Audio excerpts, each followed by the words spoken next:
ठीक है।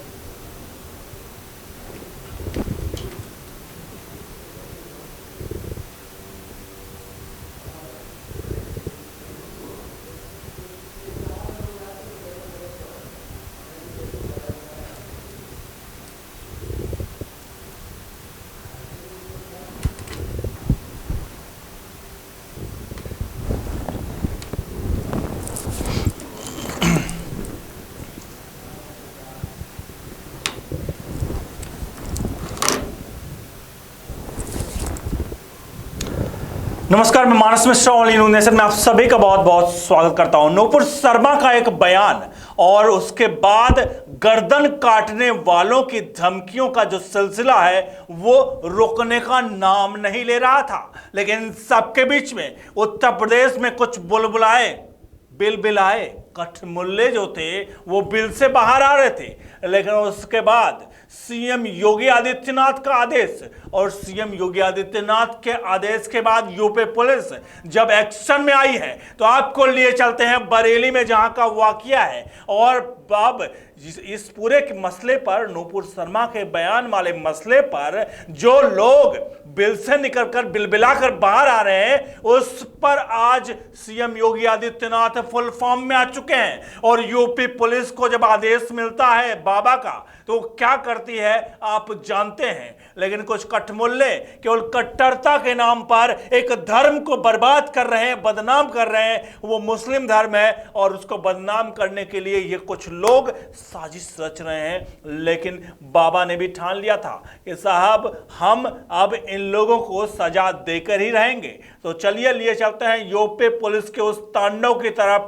मामला वाकया बरेली का है, सिर्फ बरेली का नहीं है, कई ऐसी घटनाएं हैं जहां पर यूपी पुलिस ने बहुत बड़े स्तर पर यहां पर कार्रवाई की है और लोगों को कहीं ना कहीं ऐसे लोगों की ताबूत में उनका कील ठोकने का काम किया और 72 हुनों के ऐसे लोगों को दर्शन भी कराने का अब यूपी पुलिस ने ठान लिया है। चलिए बताते हैं पूरी की पूरी वीडियो। अनुरोध करेंगे कमेंट बॉक्स में बाबा के इस एक्शन पर, यूपी पुलिस के इस एक्शन पर अपनी प्रतिक्रिया, अपनी राय जरूर लिखें और वीडियो को लाइक शेयर जरूर करें। बताते हैं आपको पूरा का पूरा वाकया, नूपुर शर्मा के धमकी देने वालों के पर आखिरकार बाबा की पुलिस क्या कर रही है। बीजेपी से निलंबित की गई नेता नूपुर शर्मा की मुश्किलें जो हैं वो कम होने के बजाय बार बार लगातार यहां पर बढ़ते हुए देखी गई, जहां पर इसको लेकर के सुप्रीम कोर्ट ने भी तल्ख टिप्पणी कर डाली। लेकिन सबके बीच सुप्रीम कोर्ट के फटकार पे के बाद भी कई लोग उन्हें जान से मारने की धमकी तक दे रहे हैं। इसी बीच एक धमकी नासिर खान नाम के शख्स ने नूपुर को भी दी थी और उसने नूपुर को गर्दन काटने की धमकी दे डाली थी। अब यूपी पुलिस उस आरोपी के जब गिरफ्तार करती है तो क्या कुछ उसका खातिरदारी करती है उस नासिर का, उसको मैं आगे दिखाने जा रहा हूं। लेकिन सबके बीच में आपको सबसे बड़ी अहम बात जो बताएं वो एक चीज है, मैं उस खातिरदारी की तरफ बढ़ूंगा। लेकिन भगवान शिव, भगवान पार्वती, भगवान को माफ कीजिएगा, भगवान शिव और काली को यहां पर सिगरेट पीते हुए दिखाया जा रहा है। देश में कोई भी हिंदू, कोई भी यहां पर धार्मिक भावना किसी के हाथ नहीं हो रही है। किसी के पिछवाड़े में कहीं ना कहीं जिस तरह कुछ लोग हैं इनके पिछवाड़े में आग लग जा रही है, लेकिन हिंदुस्तान में हिंदू, कोई भी हिंदू ऐसा नहीं है जो खुलकर कहा है कि ये गलत है और इसके लिए हम किसी का गर्दन काट कर देंगे। उस लीना, जी हाँ, जिसने जो आजकल ट्वीट लिख रही बहुत ज्यादा, उस लीना की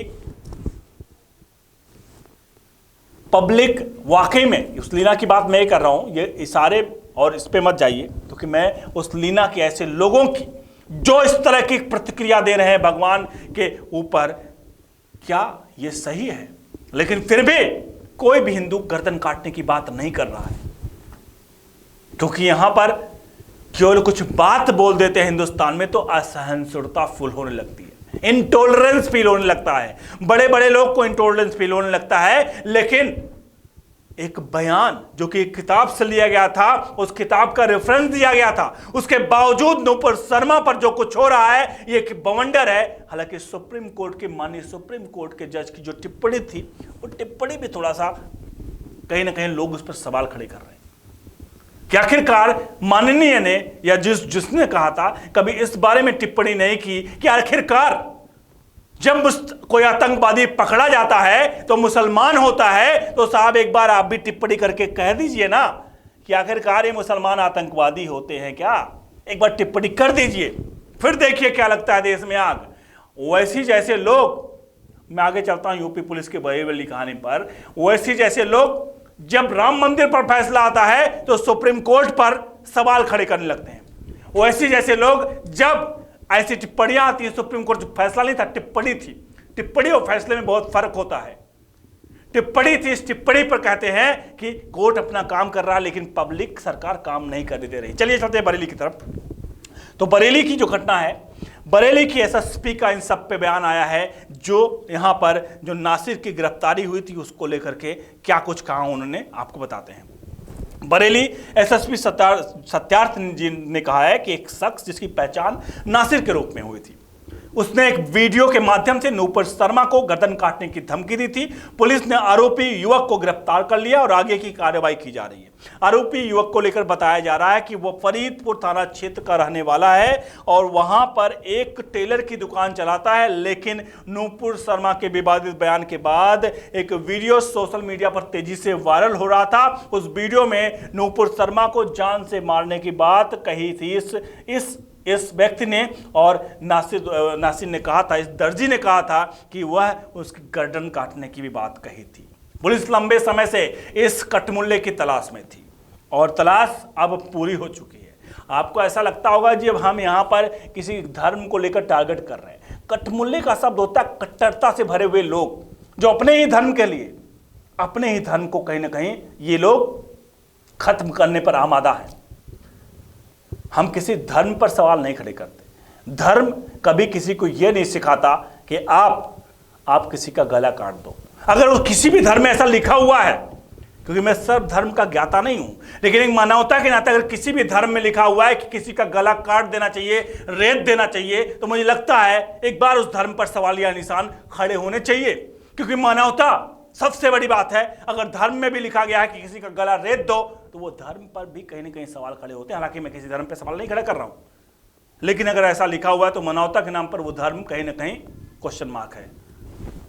आगे बढ़ते हैं। इन सबके बीच में जो आरोपी की बात किया जा रहा है, नासिर की, उस आरोपी युवक को लेकर बताया जा रहा था कि वो फरीदपुर थाना क्षेत्र का रहने वाला था और उसने एक वीडियो उसकी वायरल होती है। उस वीडियो में वो साफ तौर पर नूपुर शर्मा का गला काटने की वहां पर वो धमकी दे रहा होता है। और उसके बाद आपको बता दें, वैसे इन सबके बीच में सबसे अहम बात जो है, इसको लेकर के हरियाणा पुलिस, इन सबके बीच में सबसे अहम बात एक आई है कि एक दूसरा व्यक्ति भी गिरफ्तार हुआ है जो कि हरियाणा से है। उसको बता दें, वो उसके बारे में जो बात की जा रही है, वैसे हरियाणा पुलिस ने इरशाद नाम का भी एक पुलिस जो व्यक्ति है उसके खिलाफ मामला दर्ज किया है और उसने भी नूपुर शर्मा पर एक विवादित टिप्पणी की थी। उसके बाद एक वीडियो कहा था कि बीजेपी नेता का जीप काट कर ले जाएगा और उसे जो ले जाएगा उसे 2 करोड़ का इनाम देगा। तब इरशाद ने एक बार नहीं कई बार अपनी बात को दोहराया था। उससे स्पष्ट कहा था कि मैं 2 करोड़ रुपए दूंगा, कोई भी जीप काट कर ला दो, 2 से 2 करोड़ रुपए दूंगा। गौरतलब है, डिबेट के दौरान नूपुर शर्मा के एक बयान दिया था, उसको लेकर पूरे देश के कई हिस्सों में प्रदर्शन हुए थे।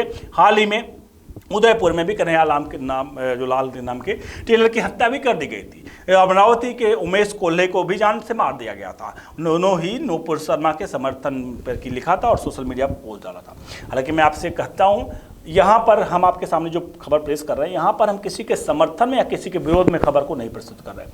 हमारा सिर्फ मानना है कि अगर कोई भी किसी धर्म का, हिंदू, मुस्लिम, क्रिश्चियन, सिख, ईसाई, जितने भी धर्म और आते हैं, वो सबको मिला करके कोई भी अगर किसी के खिलाफ कोई अभद्र टिप्पणी करता है तो वो अकेला जिम्मेदार है, पूरी कौम उसकी जिम्मेदार नहीं है। पहली बात, क्योंकि हर मुसलमान आतंकवादी होता है ना, हर मुसलमान आतंकवादी नहीं होता, लेकिन हर आतंकवादी मुसलमान होता है। इसलिए इसी लाइन को फॉलो करिएगा, इसी लाइन को फॉलो करिएगा कि नूपुर शर्मा ने अगर कुछ कहा तो पूरा कौम, पूरा हिंदू धर्म उसको लेकर जिम्मेदारी नहीं उसका वो करेगा।